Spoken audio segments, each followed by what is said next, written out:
नमस्कार साथियों, स्वागत है आपका इंडिया ग्लोबल लेंस पे। मैं हूं जेपी शुक्ला और हम बात करेंगे इस हफ्ते की करंट अफेयर्स के बारे में।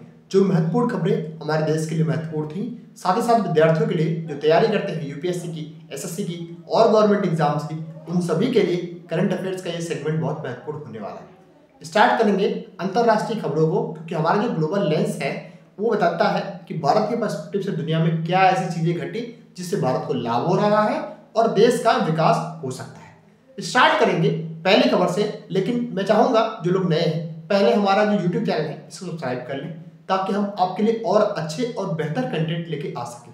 हमारा जो उद्देश्य है वो आपको बेहतर क्वालिटी और रेलेवेंट कंटेंट प्रोवाइड करता है, ताकि आपकी परीक्षाओं के लिए आपको सहयोग मिल सके, आपकी जानकारी बेहतर हो सके और हमारे देश के नागरिकों में जागरूकता फैल सके।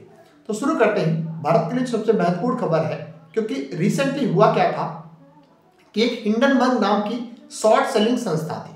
ठीक है, काफी लोगों ने इसके बारे में खबर पढ़ी थी कि हिंडनबर्ग की रिपोर्ट आई है जिससे भारत में लार्ज स्केल पे अडानी ग्रुप को नुकसान हुआ और भारत की जो शेयर मार्केट है, स्टॉक मार्केट है, काफी हद तक डाउन हो गई। काफी रिटेल इन्वेस्टर्स का नुकसान हुआ, जिससे भारत की अर्थव्यवस्था को भी नुकसान पहुंचा। तो ये रिपोर्ट करती थी अमेरिका की एक शॉर्ट सेलिंग फर्म थी। अब रिपोर्ट क्या आई है कि अमेरिका की जो शॉर्ट सेलिंग फर्म है जिसका नाम हिंडनबर्ग है, जिसको एंडरसन नाम के व्यक्ति ने बनाया था, उसने निर्णय लिया है इसको बंद करें।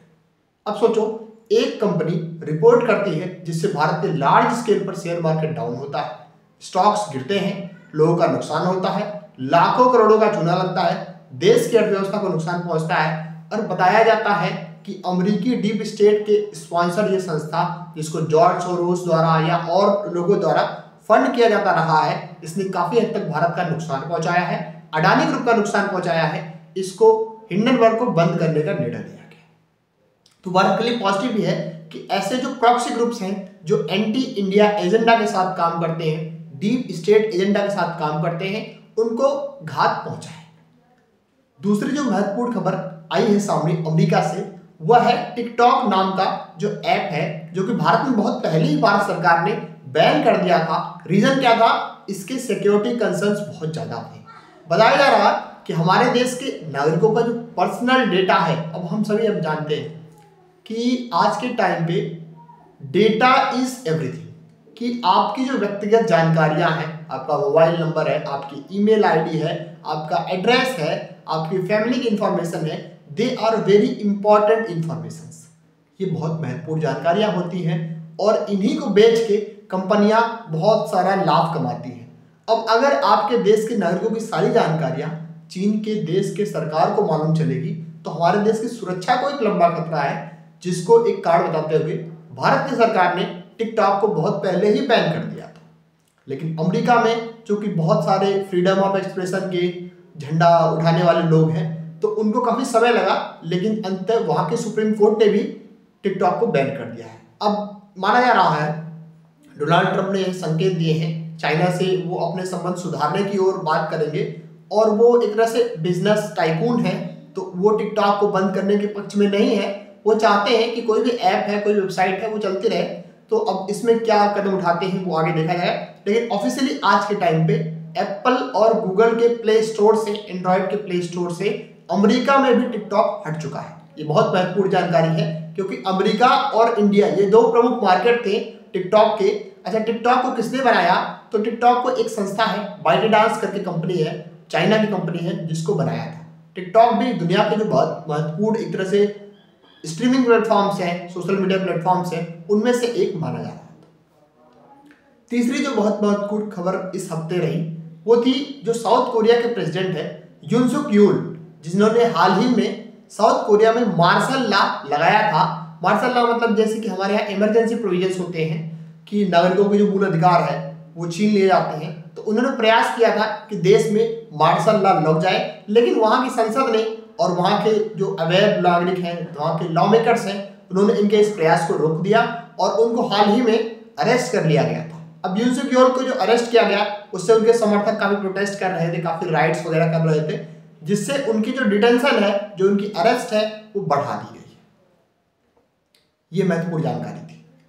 अगली जो बहुत महत्वपूर्ण खबर इस हफ्ते भारत के लिए फायदेमंद रही कि अंतरराष्ट्रीय मॉनेटरी फेडरेशन या फिर IMF जिसको बोलते हैं, इंटरनेशनल मॉनेटरी फेडरेशन, इन्होंने अपनी एक वर्ल्ड इकोनॉमिक आउटलुक नाम से रिपोर्ट जारी की। ये हर साल जारी करते हैं। इसमें ये बताते हैं कि देश भर में या दुनिया भर के लोग जो भी जितनी अर्थव्यवस्थाएं हैं उनमें कौन सी अर्थव्यवस्था, कौन सा देश कितना प्रगति कर रहा है, उसकी विकास दर क्या रहने वाली है, वर्तमान में कैसे थी, अगले साल कैसी रहेगी और उसके आगे आने वाले वर्षों में किस प्रकार रहेगी। तो लगातार कई वर्षों से भारत दुनिया की सबसे तेज विकास करने वाली अर्थव्यवस्था बना है, जिसमें Bharat fastest growing economy, main आपका कंटेंट क्या है कि India has again emerge as fastest growing economy in the world. काफी अच्छी बात है हमारे देश के लिए।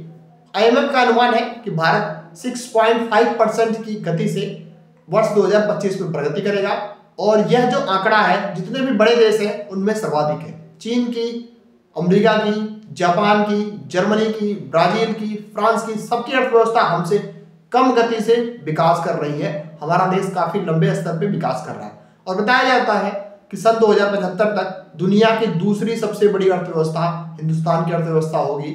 नंबर 1 पे चाइना होगा और हम उससे थोड़ा ही पीछे होंगे, बाकी US वगैरह है हमसे पीछे होंगे। काफी पॉजिटिव न्यूज है हमारे देश के लिए। अगली जो बहुत महत्वपूर्ण खबर ट्रेंड कर रही थी इस हफ्ते, वो हमारे देश के जो मुख्य अतिथि होते हैं गणतंत्र दिवस में, क्योंकि गणतंत्र दिवस हमारे देश का सबसे बड़ा नेशनल फेस्टिवल माना जाता है। इस दिन हमारे देश में प्रधानमंत्री और जो भी राष्ट्राध्यक्ष हैं, जो भी देश के प्रमुख लोग हैं, एमिनेंट पर्सनालिटीज हैं, वो सारे इंडिया गेट पर इकट्ठा होते हैं और भारत के देश की जो सेना है वहाँ पर परेड करती है।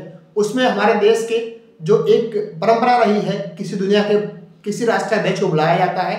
उसमें से इस बार भारत सरकार ने निर्णय लिया है कि इंडोनेशिया के जो राष्ट्रपति हैं प्रबावो सुबियांतो, उनको इस बार ऑफिशियल चीफ गेस्ट बुलाया जा रहा है और वो भारत के स्टेट विजिट पर भी आ रहे हैं। अब स्टेट विजिट क्या होती है कि जैसे कोई भी देश का जो राष्ट्राध्यक्ष है, हमारे ऐसे मान लो प्रधानमंत्री मोदी जी कभी US जाते हैं तो एक नॉर्मल किसी आप मीटिंग के लेके जाते हैं, जैसे मान लो कि G20 की मीटिंग है कभी, या फिर वो यूनाइटेड नेशंस की मीटिंग है या कोई भी संस्था की मीटिंग है, COP26 या जो भी है, एक तो मीटिंग के थ्रू जाना होता है तो वो आप अपना ऑब्जेक्टिव लेके जाते हैं, ठीक है।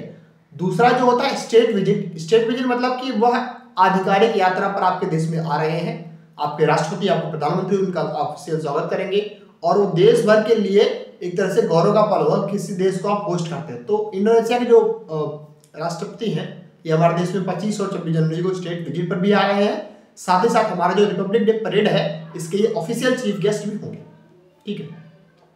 ये महत्वपूर्ण जानकारियां इस हफ्ते ट्रेंड कर रही थी। कुछ और चीजें हैं जिनको हम डिस्कस कर सकते हैं, जैसे कि अभी रिसेंटली आपने देखा होगा कि 28 जनवरी को यानी कि कल जो हमारे देश के विदेश मंत्री हैं डॉक्टर एस जयशंकर अमेरिका में होंगे, जहां पे डोनाल्ड ट्रंप अपनी शपथ लेंगे, ठीक है।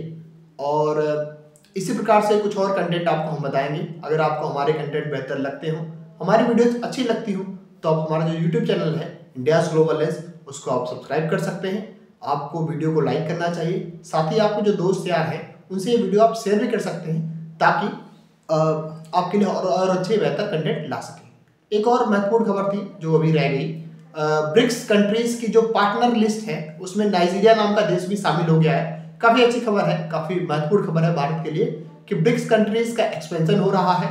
बहुत सारे देश दुनिया के इंटरेस्ट दिखा रहे हैं कि वो भी ब्रिक्स को ज्वाइन करना चाहते हैं। और इसी प्रकार से अगर आपको हमारे कंटेंट बेहतर लग रहे हैं तो वीडियो को लाइक कर सकते हैं। So thank you very much.